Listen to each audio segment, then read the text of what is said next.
மே மாதம் 9ஆம் தேதி எடப்பாடியின் முதல் கையெழுத்து. மகிழ்ச்சியில் அதிமுகவினர். நண்பர்களே, அதிமுக தொண்டர்களாக இருந்தீங்க அப்படின்னா மறக்காம நம்ம சேனலை சப்ஸ்கிரைப் பண்ணிட்டு இந்த வீடியோக்கு ஒரு லைக் பண்ணிருங்க. அனைத்திந்திய அண்ணா திராவிட முன்னேற்ற கழகத்தின் சார்பாக இந்த 2026 சட்டமன்ற தேர்தலுக்கு ஏகப்பட்ட தேர்தல் வாக்குறுதிகள் என்பது கொடுக்கப்பட்டது. அதிலே பெண்களுக்கு 2 சக்கர வாகனம் மானியம், அதே போல ஒவ்வொரு மாதமும் மகளிர் உரிமை தொகை 2000 ரூபாய், அது மட்டுமல்லாமல் ஒரு ரேஷன் கார்டுக்கு 10,000 ரூபாய், ஆண்களுக்கும் 2 சக்கர வாகனம் வாங்க வேண்டும் என்றால், அதாவது வேலைக்கு செல்லக்கூடிய ஆண்கள் 2 சக்கர வாகனம் வாங்க வேண்டும் என்றால் அவர்களுக்கும் மானியம், ஜல்லிக்கட்டு வீரர்களுக்கு இழப்பீடு, பனைமரம் ஏறும் தொழிலாளர்களுக்கு இழப்பீடு, மீனவர்களுக்கு இழப்பீடு, இந்த மாதிரி ஏகப்பட்ட நல்ல விஷயங்களை எடப்பாடி பழனிசாமி அறிவித்திருக்கிறார். அம்மா உணவகம் மீண்டும் திறக்கப்படும் என, அதே போல தாலிக்கு தங்கம் வழங்கும் திட்டம் உட்பட ஏகப்பட்ட திட்டங்கள், அதே போல மாணவர்களுக்கு இலவச லேப்டாப் மற்றும் சைக்கிள் வழங்கக்கூடிய திட்டம் மறுபடியும் செயல்படுத்தப்படும் என அதிமுகவின் சார்பாக ஏகப்பட்ட திட்டங்கள் மறுபடியும் அறிவிக்கப்பட்டிருக்கிறது. இந்த திட்டங்கள் பூரா மக்கள் மனத்திலே ஒரு மிகப்பெரிய ஒரு கவனத்தை ஈர்த்திருக்கிறது அப்படின்னே கூட சொல்லலாம். அம்மாவுடைய ஆட்சி காலத்திலே எடப்பாடி பழனிசாமி ஆட்சி காலத்திலே தாலிக்கு தங்கம் வழங்கும் திட்டம் கூட செயல்படுத்தப்பட்டது.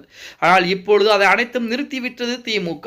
இப்படிப்பட்ட ஒரு சூழ்நிலை மே மாதம் 9ஆம் தேதிக்கு பின்பு எடப்பாடி பழனிசாமி அவர்கள் போடக்கூடிய முதல் கையெழுத்து இந்த கையெழுத்தாகத்தான் இருக்க போகிறது என இணையதளங்களிலே செய்திகள் என்பது உலா வந்து கொண்டிருக்கிறது. இப்ப மே மாதம் 4ஆம் தேதி தேர்தல் முடிவுகள் எண்ணப்பட்டு அறிவிக்கப்பட இருக்கிறது. அந்த 4ஆம் தேதிக்கு பின்பு எடப்பாடி பழனிசாமி தலைமையிலான அதிமுக கூட்டணி, அதாவது என்டிஏ என சொல்லக்கூடிய தேசிய ஜனநாயக கூட்டணியில் இடம்பெற்றிருக்கக்கூடிய அதிமுக தனி பெரும்பான்மையுடன் வெற்றி பெறப் போகிறது. இதிலே பாஜக மற்ற கூட்டணி கட்சிகள் எல்லாம் சேர்ந்து மிகப்பெரிய வெற்றி வாய்ப்பை பதிவு செய்வதற்கு அதிகப்படியான வாய்ப்புகள் என்பது இருக்கிறது அப்படின்னு சொல்லிட்டு இருக்காங்க. இப்படிப்பட்ட ஒரு சூழலில் அதிமுக தனி பெரும்பான்மையுடன் 130 140 வரைக்கும் வெற்றி வாய்ப்பு என்பது அதிகமாக இருக்கிறது. அப்படி வெற்றி பெற்ற பின்பு மே மாதம் 9ஆம் தேதி வாக்கிலே எடப்பாடி பழனிசாமி தமிழகத்தின் முதலமைச்சராக பொறுப்பேற்க இருக்கிறார் அப்படிங்கிற செய்திகள் கூட அதிமுகவின் சார்பாகவும் இணையதளங்களிலையும் வெளியாகி கொண்டுதான் இருந்தது.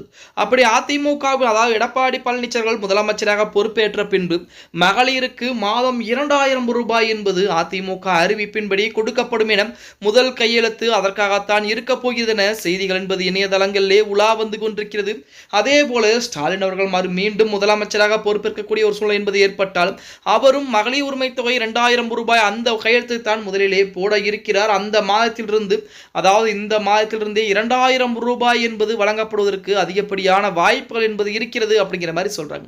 இந்த மாதம் என்றால் இந்த ஏப்ரல் மாதம் கிடையாது, மே மாதம் வாக்கிலே அதிமுகவா அல்லது திமுகவா பொறுப்பேற்ற பின்பு நடக்கக்கூடிய அந்த முதல் கையெழுத்தின் மூலமாக 12ஆம் தேதி அல்லது 15ஆம் தேதி வாக்கிலே கண்டிப்பாக மகளிருடைய வங்கிக் கணக்கிலே 2000 ரூபாய் செலுத்தப்படும் என அதிமுகவின் சார்பாக வரக்கூடிய தகவல் என்பது இணையதளங்களில் தெரிவித்துக் கொண்டிருக்கிறது அப்படின்னே கூட சொல்லலாம்.